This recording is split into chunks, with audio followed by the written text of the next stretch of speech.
Mosaic, a daily news program from Link TV, presents a selection of news reports from independent and state-controlled broadcasters from throughout the Middle East.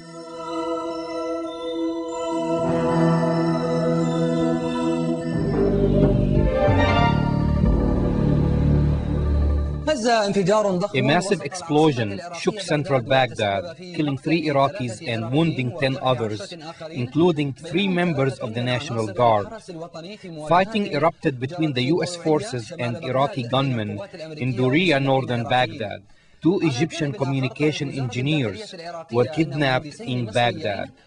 Meanwhile, another 6 employees of the Iraqi police department were kidnapped near Fallujah.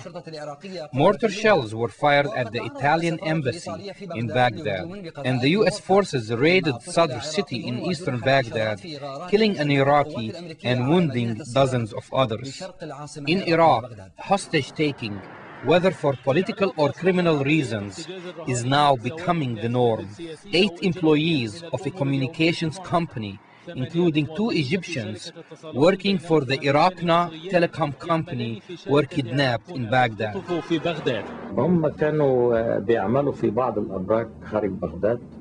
They were working on several towers outside of Baghdad. One group drove up to the area and kidnapped them. The other group abducted the employees from their homes. This company won a bid to establish a network for mobile phones in central Iraq, with the Egyptian company Orascom receiving the largest shares. Meanwhile, the fate of the British hostage remains unknown. His government remains idle amidst his family's pleas to release him. He is only a working man who wants to support his family. Please release him for my sake and the sake of his family. Coinciding with the kidnapping operations, mortar shells were fired near the Italian embassy in Baghdad, damaging neighboring homes and wounding 2 Iraqi women. A cloud of smoke engulfed the site. It looks like it was a mortar impact, but we will continue to investigate. 2 people were wounded, but they will be okay. Sadr city remains a center for chaos. U.S. helicopters fired missiles at the hideouts of Iraqi gunmen, killing 1 Iraqi and wounding 12 others, mainly children. 3 U.S. soldiers were also injured. According to the U.S. forces, they are conducting operations to disarm the Shiite militia supporting Muqtada Sadr. According to eyewitnesses, explosions and gunshots were heard all over the city from dusk till dawn. More than 20 tanks and a Bradley armored vehicle entered the city in a massive attack on the gunmen's hideouts. Meanwhile, security continues to deteriorate in Iraq.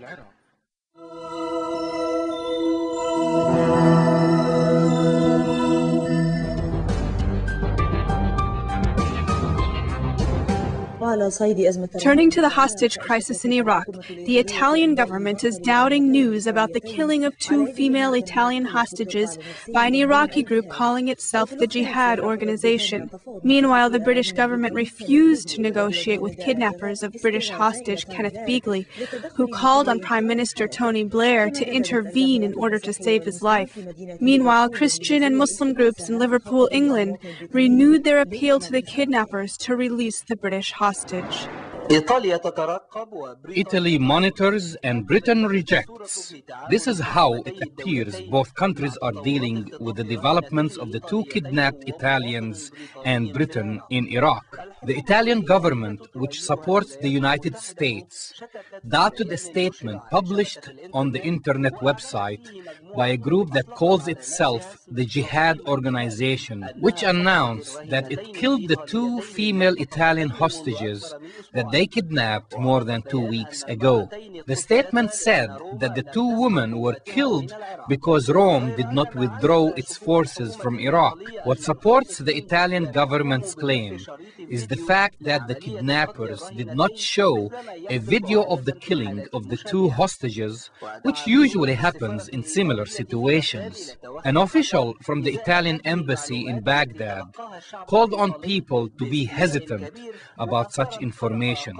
As the crisis develops, the British Foreign Ministry refused to negotiate with armed Iraqis who have threatened to kill the British citizen in Iraq. British Foreign Secretary Jack Straw said that his country will never stoop to the same level of what he called terrorists, because it would put other people's lives in danger, not only in Iraq, but throughout the world. The hardline British position came despite a video message sent by the British hostage, Kenneth Beagley, who was pleading to Tony Blair to save his life. Also, Beagley's family harshly criticized the British Prime Minister, pleading that he makes more efforts to release Beagley. The Unity and Jihad group in Iraq, led by Abu Mus'ab al-Zarqawi, kidnapped 2 Americans and a British citizen from their homes in Baghdad. They killed both Americans after their demand to release Iraqi women prisoners in US jails was rejected. In a statement, the Iraqi government said that Prime Minister Iyad Allawi will not give in to kidnappers' demands. The Iraqi Minister of Security Affairs, Qassam Dawood, announced that the decision not to release the female prisoner, Rehab Taha, was taken on the basis of information provided by the Iraqi Prime Minister Iyad Allawi. The Iraqi government's statement indicated that the current discussions about the possibility of releasing Rehab are unrelated to the kidnappers' demands.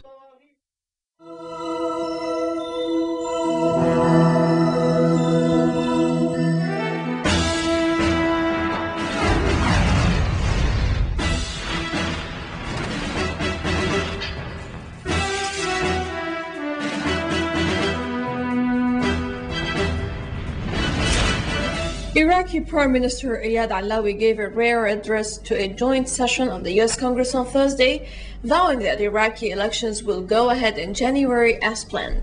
For his part, U.S. President George W. Bush said that Iraq's security situation could escalate in the coming days and underlined that Iraq's security is correlative to the U.S. security. Bush is seeking a boost from Allawi's visit as Democratic challenger John Kerry charged the Bush administration was in disarray over Iraq. Iraq's interim Prime Minister Iyad Allawi continued his upbeat assessment of the state of his country in an address to the Council of Foreign Relations in Washington on Thursday. He echoed several of U.S. President George W. Bush's statements on Iraq and sought to tie his country's struggle to the larger fight against so-called terror.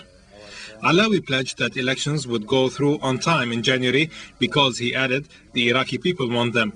He told the council that things are changing for the better throughout Iraq, particularly in previous troubled areas such as Najaf and Kufa. Allawi said Iraq is now looking to the international community to help move Iraq's once controlled economy to a liberal one. Our friends in the international community in Romania, in Germany, and other places in Europe, who moved from a complete government-controlled economy to a liberal economy, to help us in doing so. So we hope, and this is an area for the private sector in the United States and Europe to come and help and invest in Iraq, both for the benefit of Iraq and also for the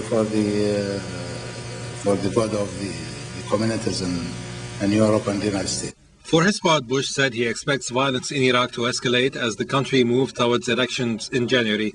He cautioned against showing what he called weakness at a decisive moment. Bush also contended that whom he called insurgents could plot and plan attacks elsewhere in America and other nations if the United States pull out of the country. The American president said his top commander in Iraq has not asked for more troops, but if he did, the president added, he would listen to him. But Allawi discounted the need for more foreign soldiers. To have more troops we don't need. What we need really is to train more Iraqis, because this is ultimately for Iraqis, for Iraqi security forces to take responsibility. Allawi also said that he would seek an explanation from UN Chief Kofi Annan about his attitude to Iraq's elections when they meet Friday. Annan has indicated doubts about these elections. The Iraqi premier said he will also meet Iranian Foreign Minister Kamal Kharrazi as part of attempts to win regional support to improve security in Iraq. U.S. Defense Secretary Donald Rumsfeld raised the possibility that Iraq may conduct only limited elections in January, excluding places where violence was considered too severe for people to go to the polls. Rumsfeld told the Senate Armed Services Committee that holding an election that's not quite perfect would be better than not having any election at all. And but it may be, I shouldn't even say this because I just don't know enough about it. This is something that the ambassador is working on. But let's pretend hypothetically that you get to election time in January. And let's pretend that it's as roughly like it is or a little worse, which it could be, because you got to expect it to continue. They're not happy the way it's going. They don't want a government elected in that country. Badly, they don't want that. And let's say you tried to have an election and you could have it in 3/4 or 4/5 of the country, but some places you couldn't because the violence was too great. Well, so be it. Nothing's perfect in life. So you have an election that's not quite perfect. Is it better than not having an election? You bet. An Israeli female soldier died after being seriously wounded in a Palestinian resistance mortar attack on the Gaza Strip settlement of Nevi Dikalim. Another 3 settlers had been wounded in the strike. The Israeli occupation army said another mortar landed in an open field and 3 more in the Muraik settlement, but did not cause any damage or casualties. The operations were claimed by both the Islamic Jihad and Hamas. Palestinian security sources said Israeli tanks later opened fire on the nearby Palestinian town of Khan Yunis, injuring 2 residents.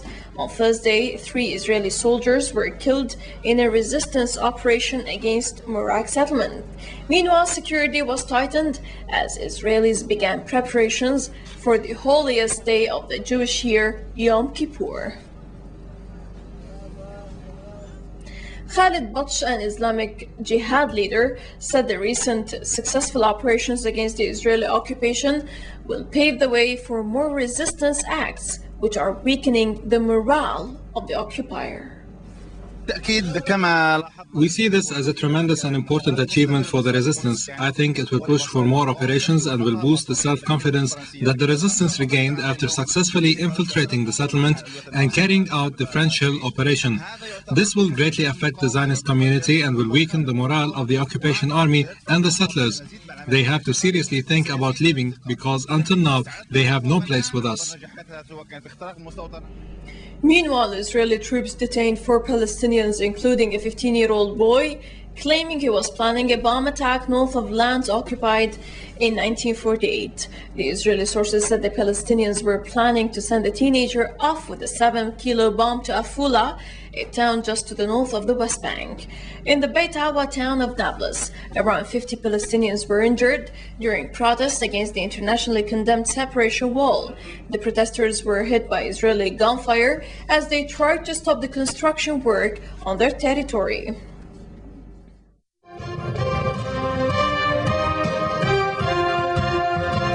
Lebanese diplomats are meeting UN officials in New York ahead of a crucial report on compliance with Security Council Resolution 1559 on October 3rd.